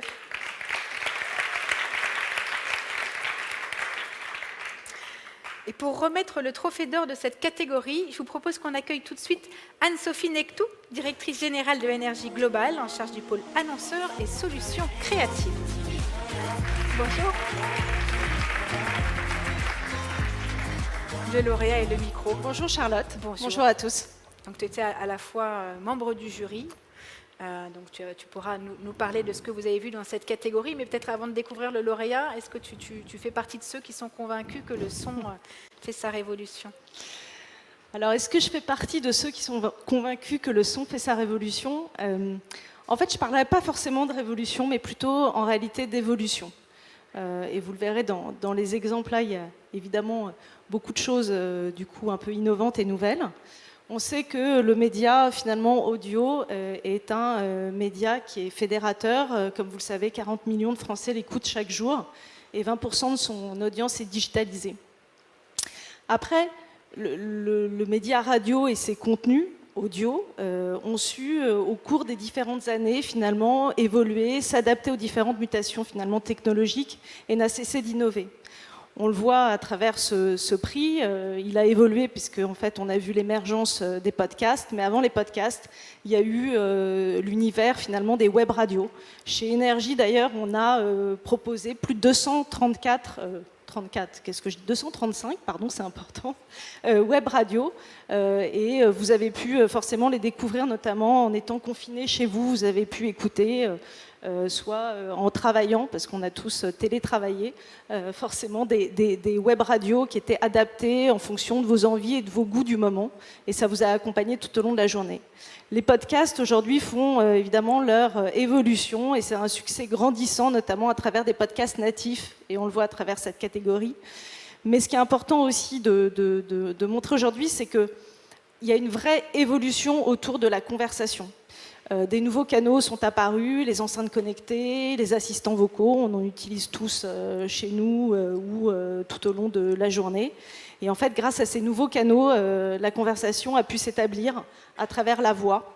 La voix aujourd'hui qui prend une place néanmoins grandissante et importante. On peut dire qu'on rentre dans une nouvelle ère, celle également du voice commerce. Chez Énergie aujourd'hui, on développe ce qu'on appelle l'audio conversationnel grâce à notre partenaire technologique ADN-AI, avec qui on a commencé à faire pas mal de développements éditoriaux à travers des interviews de stars que Koé propose. Vous avez une vingtaine de personnalités que vous avez la possibilité d'écouter à travers votre enceinte connectée. Mais demain, on prépare une nouvelle révolution, pour le coup, ou évolution, qui est le podcast conversationnel. Vous allez être vous-même le héros de votre propre histoire. Et on viendra très prochainement vous en parler. On pourra forcément dire, et on le dit aujourd'hui chez Énergie, on a cette conviction-là, c'est que la voix est le nouveau clic. Bien, avant de voir ce qui se fera demain, voyons ce qu'il y a de mieux aujourd'hui. Alors, le prix or est attribué, à trop de papier. Est attribué donc à Nissan pour The Enigma Thrillers, réalisé avec les agences Vibe+, Fuse, Nissan, alors pardon, c'est écrit à la main, merci, pardon, Nissan United et Novaspot. On écoute.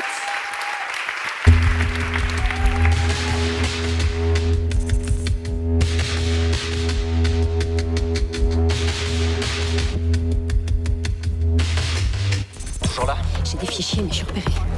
Il faut que je parte d'ici. En attendant, Où va nous conduire cette enquête?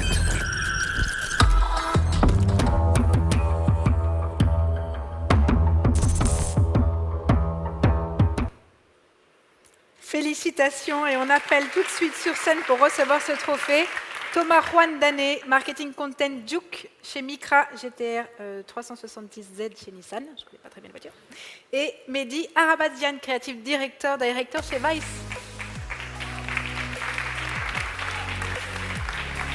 Félicitations à vous deux. Voilà vos trophées et vos micros. Moi, ce que je trouve que, je ne sais pas si jamais le jury a eu cette impression, mais ce que je trouve qu'on note, c'est l'évolution de la qualité de production de tout ça et les moyens qui sont mis pour produire des choses très craftées. Oui, c'est clair. Nous, on avait un gros challenge, c'était d'avoir une visibilité pour la voiture en bande sonore. Donc, forcément, c'est pas ce qui est le plus évident à la base quand on veut pitcher sur des podcasts.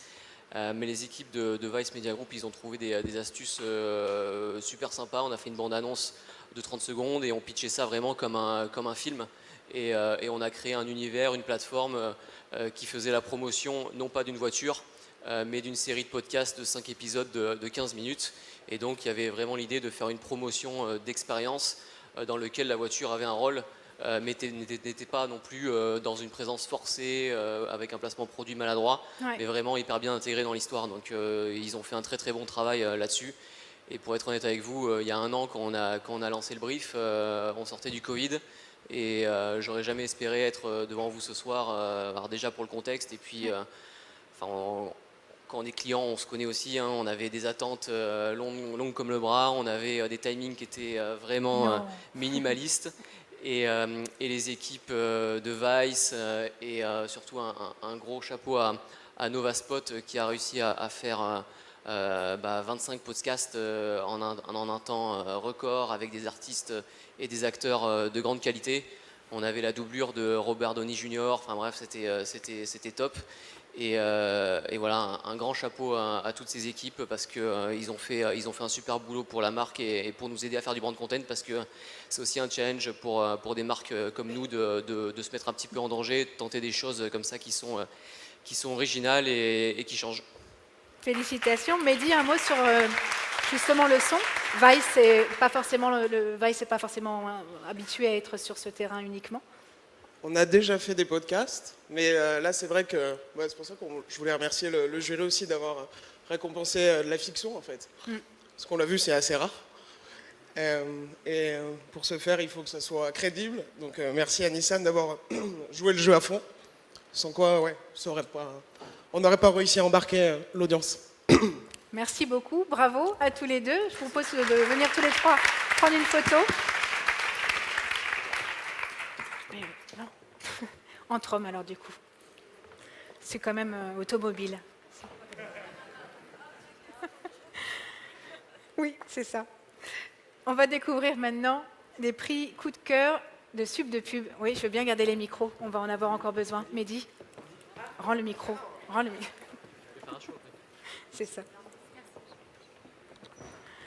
Voilà, je vous le disais, les catégories coup de cœur de sub de pub. Pour clôturer ce palmarès, je vais accueillir tout de suite Anne-Françoise Stasser, qui est la directrice de sub de pub et de sub de créa, avec les étudiants de 5e année, Yacine, Emma, Emeline et Camille, qu'on invite tout de suite sur scène. Bonjour Anne-Françoise, je vais récupérer les micros qui sont en cours de désinfection, ils arrivent tout de suite. Donc tout comme les jurys, en fait, pour expliquer ceux qui ne connaissaient pas, qui n'étaient pas là l'an dernier, vous avez été amenés à élire vos 3 coups de cœur dans le palmarès, dans la compétition, et vous allez les faire découvrir tout de suite à l'audience. Anne-Françoise, un petit mot peut-être avant qu'on découvre les cas sélectionnés. C'est la 2e année quasiment où il faut jongler entre faire de la pédagogie à distance. Ça va? Vous commencez à maîtriser l'exercice? Oui, il a bien fallu. En fait, le secret, c'est bien sûr, on a fait comme tout le monde. On s'est réinventé, on a découvert des nouveaux formats. Je pense que le secret, c'était d'avoir des profs méga impliqués, une équipe pédagogique super impliquée, puis des étudiants qui se sont adaptés. Puis c'était pas facile pour eux, parce que c'est vrai qu'il y a des étudiants qui vivent dans 20 mètres carrés, qui ont cours sur Teams de 9h du matin à 8h du soir, donc c'était très difficile. Donc en fait, il fallait que l'école continue d'être créative pendant toute cette période. Donc les agences, nos partenaires ont continué à bosser avec nous et c'était super sympa. Et puis comme on ne peut pas aller à travers le monde, eh bien, le monde est venu à nous. Donc ça nous a permis de faire des conférences internationales. C'était l'avantage aussi du Teams. C'est qu'on a pu avoir des conférences du monde entier et ça, on a pu continuer. Donc, les profs ont échangé des best practices et on a fait des wellness centers sur Discord, sur Teams. Donc, voilà, on a continué. On est content de revoir les étudiants à la rentrée en présentiel. Et puis, donc, voilà, mais ils sont en pleine forme. Avant qu'ils disent le prix, je voudrais faire juste un coucou à mes anciens, donc à Julie Dardour de la BCMA, et puis à Olivier Lefebvre et Rémi Aboukra. Je vous embrasse. Et vous ne changez pas. Vous ferez la photo des anciennes subs de pub à la fin. On fera ça bien. On va regarder quand même les cas que vous avez sélectionnés. Mesdemoiselles, je vous laisse. Déjà, merci beaucoup Anne-Françoise pour nous avoir introduits. Donc, on est un petit groupe d'étudiants et donc jeunes publicitaires. Donc, on a regardé toutes les campagnes, les 90, ça a pris du temps. On était motivés. Et donc, en fait, on a eu des gros coups de cœur. On va vous dire déjà les coups de cœur avant de révéler les prix. Donc, pour Gillette, parce que pour nous, c'est important d'avoir des marques aussi engagées qui se positionnent de façon, on va dire, plus moderne et beaucoup plus forte. Par contre, on a trouvé ça dommage que le brand content ne soit pas plus développé que ça. Donc c'est pour ça qu'on a choisi de ne pas mettre de prix là-dessus. Ensuite, on a eu aussi un très très gros coup de cœur sur l'Enfant Bleu, qui a été pour nous, pareil, une campagne hyper... pour notre veille et pour avoir aussi des idées sur ce qu'on va faire nous plus tard et comment on va faire avancer les choses dans le monde de la pub. On a adoré, mais on a trouvé ça dommage que ça soit sur un temps si peu long en fait. Et on aimerait que ça continue sur d'autres jeux et que ça aille avec une ampleur, on va dire, encore plus grande. Donc voilà, donc je vais laisser la main pour Emeline qui va nous présenter le cas bronze et argent. Merci beaucoup Camille. Alors du coup pour le bronze, nous avons décidé de féliciter Figarose de Dior. Voilà, pour avoir habillé le Figaro de papier recyclé et surtout de rose.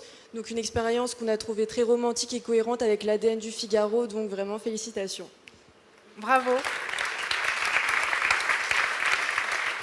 Et merci à eux parce que ça leur a pris beaucoup de temps d'auto-visionner, etc. Ils étaient très impliqués. Tout le groupe avec Anne Magnin qui est dans la salle, qui est prof chez nous aussi. Donc merci beaucoup à vous. C'est gentil.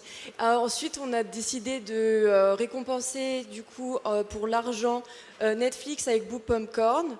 Donc voilà, pour cette campagne très explosive pour le film Six Underground. Bravo à nouveau. Et maintenant, Camille, je vais te laisser révéler l'or.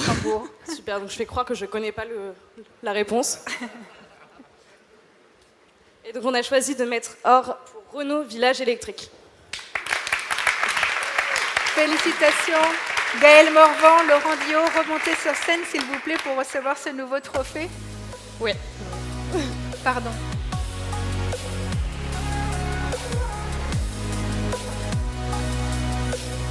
Je m'efface, allez-y. À vous du coup de poser la question que vous vous êtes posée. Est-ce qu'il y a une question que vous vouliez poser à Gaël ou à Laurent sur ce cas? Alors on n'a pas spécialement de questions, mais en fait on aimerait savoir qu'est-ce qui va se passer maintenant à Happy et continuer tout ça. Donc on espère avoir encore beaucoup de matière et on se demande comment la concurrence va pouvoir faire mieux parce que c'est compliqué là. On va laisser planer le suspense parce qu'évidemment la suite est écrite, mais on ne va pas la révéler encore ce soir et puis on doit encore se mettre au point. Il y a encore pas mal de travail en effet parce qu'on sort tous quand même d'une longue période. On ne pouvait pas faire grand-chose sur le terrain, mais en effet l'idée est là, la suite est écrite et on y travaille en ce moment. Voilà. Ouais, après, c'est ce que je disais tout à l'heure, c'est-à-dire que c'est un projet et finalement c'est sur 3 ans. Donc la suite, elle est assez naturelle. Ce qu'on veut, c'est accompagner ce village, ces familles qui adoptent la mobilité durable, voir comment ils s'y accommodent. Vous avez vu aujourd'hui, c'était des films pendant l'été, mais est-ce qu'une Zoé, ça fonctionne sur la neige? Eh bien oui. Vous allez voir tout ça en fait, c'est ça, c'est une suite très naturelle pendant 3 ans, puis après à chaque nouvelle voiture électrique son nouveau projet. Qu'est-ce qui vous a convaincu? Qu'est-ce qui a fait que vous avez choisi ce cas plutôt qu'un autre? Déjà parce qu'il était très complet, en plus de ça l'humour à la française aussi qui était très bien réussi pour le spot et les beaux messages sur l'engagement et sur l'électricité aussi. Voilà. Et pareil, j'ai trouvé que c'était un très beau case dans le côté où en fait c'est une démo produit en fait, une démo produit sur 3 ans et c'est pour nous jeunes publicitaires, la démo produit c'est assez vieux et au final vous avez réussi à faire quelque chose de très innovant et très jeune avec ce cas-là. C'est ça. C'est exactement ça. Hein. Ce qu'on voulait faire, c'était en fait on voulait pas faire de marketing. Hein. C'était un marketing non traditionnel. C'était de la pédagogie. C'est pour ça qu'on parle de projet. Et ce qui était bien là, c'était qu'on était en vérité. Donc les gens, ça vous a, je pense, touché. Nous, on était hyper touchés quand on voyait les rushs et tout, parce qu'on voyait les gens qui parlaient naturellement. On a nos créatifs qui sont ici, Corentin et Guillaume, et on les en remercie. Mais en vrai, l'humour aussi vient des habitants eux-mêmes. Vraiment, tout est spontané. Donc, on a eu, c'était une aventure incroyable. C'est certain. Après, évidemment, ce prix nous touche beaucoup venant de votre part, parce qu'il y a 2 alternantes qui se sont d'ailleurs succédées sur cette opération pour nous aider à mettre en place cette expérience. Et sans vous, je vous avoue qu'on n'y arrivera pas. Il y a une fraîcheur qui émane de vous, qui nous fait du bien à nous aussi de la recevoir, parce qu'on a parfois on n'a plus trop de recul, on croit. Et en vrai, votre fraîcheur nous fait du bien. Et je voulais aussi, j'espère que ça va inspirer beaucoup d'étudiants, parce que tout est à faire. On croit que, mais en fait, tout est encore à faire, tout est encore à écrire, il y a encore des choses nouvelles à inventer. Dans l'automobile particulièrement avec les nouvelles énergies, mais aussi après les 18 mois dont on sort, les Français ont de nouvelles attentes, de nouvelles préoccupations, et vous aurez encore tout à faire demain. Donc voilà. Et merci, ça nous touche beaucoup. Bravo à tous les 5. Merci pour votre temps à tous. Prenez une photo peut-être tous ensemble. Merci Anne-Françoise de mobiliser les étudiants aussi sur ce palmarès. Bravo. Félicitations pour ce nouveau prix.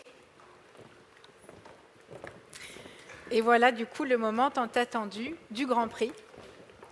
Le Grand Prix du Brain Content 2021. Pour remettre ce Grand Prix, je vais demander au coprésident du jury de me rejoindre. Alors Amélie Poisson a été retenue à Lille, puisque le siège de la Redoute est là-bas, mais Pascal Criffo, qui était coprésident de ce jury et qui est donc CEO et co-founder de Blue 449, doit être dans la salle, s'il veut bien me rejoindre sur scène, accompagné d'Emmanuel Prache et de Sébastien Danet, qu'on va retrouver tout de suite.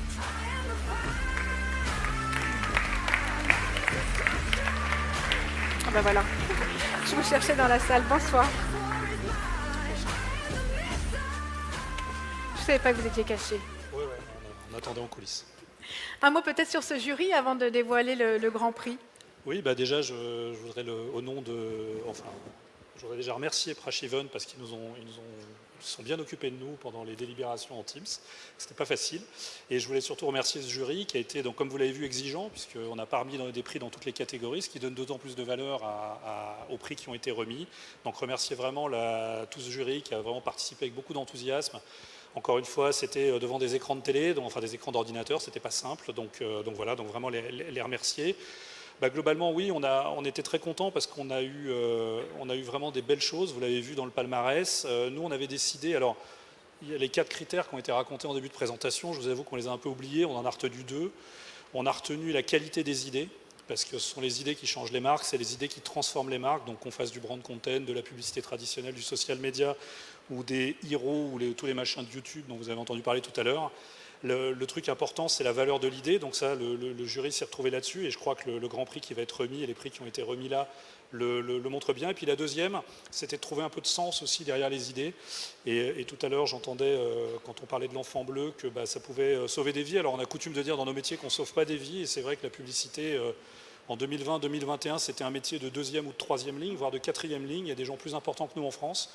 Mais au fond, on a pu, à travers ce palmarès et certaines des idées qui ont été présentées, montrer que la publicité pouvait avoir un impact très positif. Et on était très fiers de pouvoir célébrer les idées qui sont inscrites dans cette utilité. Donc voilà, c'était vraiment pour nous les 2 critères.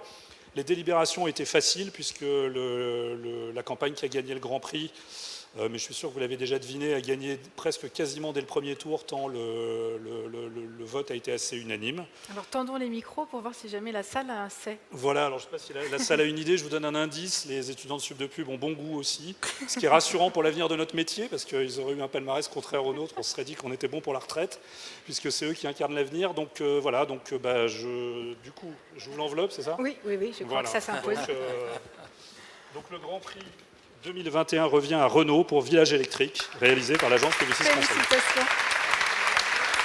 Eh bien, exactement. On vous rappelle sur scène, s'il vous plaît, Laurent Dio, directeur marketing, Karine Gaillet, directeur de Publicis France Renault, Sylvie Battista, content manager de Renault. Et je crois que vous êtes encore plus nombreux que ça. Venez, tous ceux qui ont bossé dessus. Gaël Morvan, Corentin Salignac, Guillaume Savag, senior copywriter. Félicitations. Merci. Un grand bravo. Voilà, les créatifs, Corentin et Guillaume au centre. Pas une blague à nous dire, non? Rien du tout. On a tout mis dans le case et tout là. Tout est dans le case. On Tout est dans le case. on voulait, je crois, d'une seule voix, en tout cas, remercier et dédier tous ces prix à Appy, aux habitants d'Appy. Et surtout à Yves Huez, qui est le maire d'Appy, qui nous a quittés, qui est décédé subitement au mois de décembre 2020. Donc beaucoup d'émotions pour nous. Maintenant, l'aventure continue. On est toujours évidemment très très en lien avec les habitants d'Appy. On est tout le temps avec eux, on garde le contact et on va sur place. Mais voilà, c'est beaucoup d'émotions. Et sans Yves Huez, rien ne serait arrivé de toute cette aventure. Voilà. Félicitations. On a envie de chanter Happy, Pharrell Williams, viens avec nous. Je ne sais pas, de faire quelque chose comme ça. On va rester là. Voilà. Oui, alors, donc, bien sûr aux habitants d'Appy, puis à toute l'équipe. L'équipe, ça a été formidable. Publicis, toute l'équipe de Renault, marketing Renault, donc les réalisateurs, donc vraiment bravo. Et puis, j'ai beaucoup aimé les mots qui étaient dits tout à l'heure, le sens. Je pense qu'on a démontré qu'à travers ça, on était capable de donner du sens à la société. Et je pense que nos entreprises, elles ont aussi besoin de donner du sens et contribuer aux sociétés. Donc, c'est ce qu'on a essayé de faire avec ça. Bravo à tous. Sébastien, Emmanuel, je vous laisse dire peut-être le mot de la fin.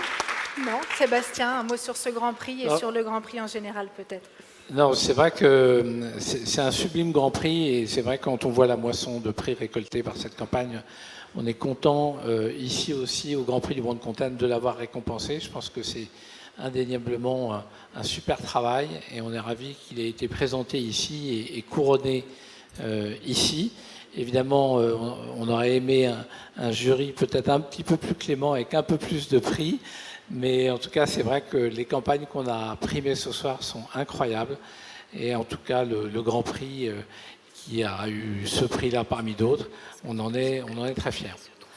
Ensuite, je dirais peut-être juste un mot, on est très fiers aussi d'avoir réussi cet événement en présentiel aujourd'hui. On est une société d'événementiel, on a, je dirais, eu 2 années un peu compliquées. On a réussi l'année dernière à faire un Grand Prix du Brand Content en présentiel. On a été reconfiné, puis déconfiné, puis reconfiné. On est très heureux de pouvoir refaire un Grand Prix du Brand Content en présentiel. The show must go on. C'est pas toujours facile, mais on est très heureux de vous avoir tous ce soir et on vous accueille maintenant pour prendre un verre. Bravo Sébastien, bravo Emmanuel, bravo aux équipes. Je vous rassure, tous les lauréats sont vaccinés, c'est pour ça qu'ils sont sur scène à moins d'un mètre. Prenez une photo peut-être, président du jury, toute l'équipe ensemble pour immortaliser ce Grand Prix. Tous les lauréats qui ont envie de monter sur scène sont les bienvenus aussi, si jamais vous le souhaitez. Le cocktail va avoir lieu dans 3 espaces distincts, donc ceux qui ont envie de rester un moment, en bas, à gauche, restez tant que vous voulez.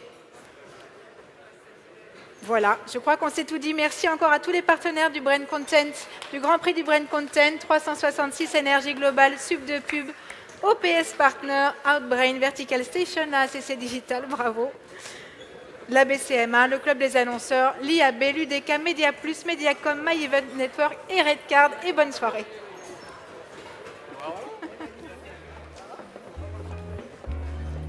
Les partenaires à la fin, c'était dur. Les partenaires à la fin.